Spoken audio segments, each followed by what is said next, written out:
As society evolves, so do the resources we use to acquire knowledge. Since the early 1980s, the implementation of information and communication technologies have increasingly gained momentum to become the dominant resource used in schools to gain understanding about almost everything there is to know. It is fast and easy to access, but they are just two of the many reasons why schools are now favouring ICT in classrooms. How can this tool enhance teachers' and learners' approaches in the 21st century? Is it dangerous to have such a colossal amount of information at our fingertips? How are approaches to learning being revolutionised? This paper will aim to answer these questions. One of the reasons ICT is growing more and more in the educational sector is its popularity. Technology is still the new thing in learning, and because of this, teachers and students want to use devices in their teaching and learning. There is an appeal that comes with using, say, go to your iPad or other forms of modern technology which teachers can use to their advantage. The more teachers can psychologically integrate work with something popular, the more captivated students will be. If classroom work is done on an ICT device, the children's interest will be heightened purely because they are doing their learning on something whiz-bang. Teachers should be wary, though, of ICT devices becoming a distraction rather than enhancing learning. In Earle's primary science review on using an interactive whiteboard to improve science-specific skills, he states, "It must be noted that the smartboard itself does not enhance teaching and learning. It is the way that it is used, being another tool teachers can use to increase interactivity." There is a challenge too for educational environments to keep up with the pace of technological development. Devices can become redundant, obsolete, and relegated to the category of legacy within a year. On top of that, educators are challenged to keep in touch with developments in the field of ICT in order to be able to effectively utilise ICT in the classroom.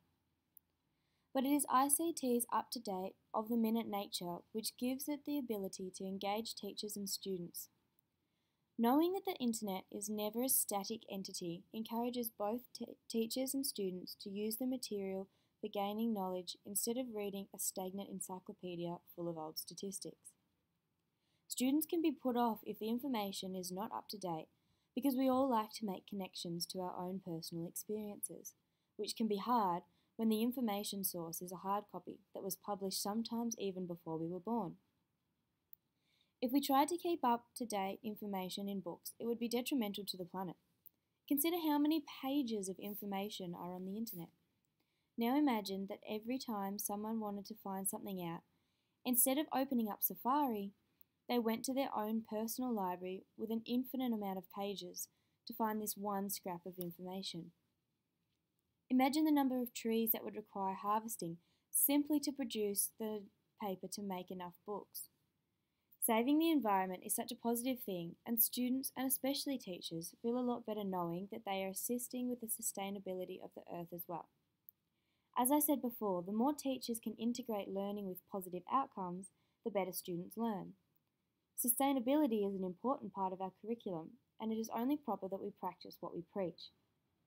A recent study identified how an early childhood teacher felt more confident in teaching science and sustainability after a purposeful play activity that combined open-ended and modelled teacher activity.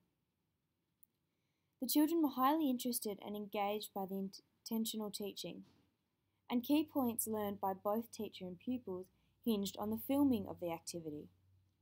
Without video, a crucial element of ICT, the teacher and pupils would not have been able to self-review their teaching or their learning. Yet students can become lazy due to how easy it is to gain information in the 21st century. In past times, the only ways to gain information was orally or in written form, through stories, experiences, or books. ICT has all these components, plus visual and oral communication. On top of that, you can find the information at rapid speed, yet because this device is at our disposal all of the time, we do not remember the material due to the ease of just typing a few words and clicking on a document. ICT methods may seem to be enhancing students' learning, but how do we know if they're actually absorbing the information and not just retyping it out, then forgetting about it? Retention of information processed via traditional versus ICT methods does vary, according to neuroscientist Karen Harmon James's studies, reported in an article appropriately titled, "Does continually Googling really make you stupid?" James asked students to transcribe text by typing, or handwriting in print, or handwriting in cursive lettering, and then a week later asked them to recall the original passage of the text. Those students who employed cursive handwriting retained more than those who printed, and those who retained the least had typed the passage. This prompts me to ask, are touch-sensitive screens and styluses the future, as opposed to keyboards? Introducing ICT by small steps into traditional learning has been linked to active learning. Systems that use devices as simple as clickers can be used to measure student responses, which communicate effortlessly to the teacher how the student group is thinking on the topic they are learning about. Reluctant learners can be encouraged by implementation of ICT. An example is how video games can get adolescent boys reading without them really identifying the comprehension of text as being an important element of gameplay. In Steinkuhler's paper called The Mismeasure of Boys, Reading and Online Video Games, he states that video games and print texts are not in competition with one another, but instead represent two vital, complementary components within the media ecology of today's youth. That study demonstrated how video games can help a learner bridge text in gameplay into language, because the activity is interest-driven rather than prescribed. Despite this, the internet can be unsafe and therefore can be unbeneficial to learners. Although the internet is full of accurate information, it also has a darker side. Some sites have inaccurate information and students can get answers wrong because they trust all will be correct and factual on the internet. This therefore can throw students' confidence to learn off track, causing them to lose interest purely because they don't want to get it wrong. And if the internet is incorrect, they don't think that they will be able to successfully find the right answer. Students need to understand that not all on the internet is true, so that through understanding and critical thinking, using the device becomes a strength instead of a weakness. To conclude, everything I have read on this subject indicates a need for further research. It might seem like a race against time for teachers to keep up to speed with ICT, but the fact is that the world of learners today and in the future involves ICT.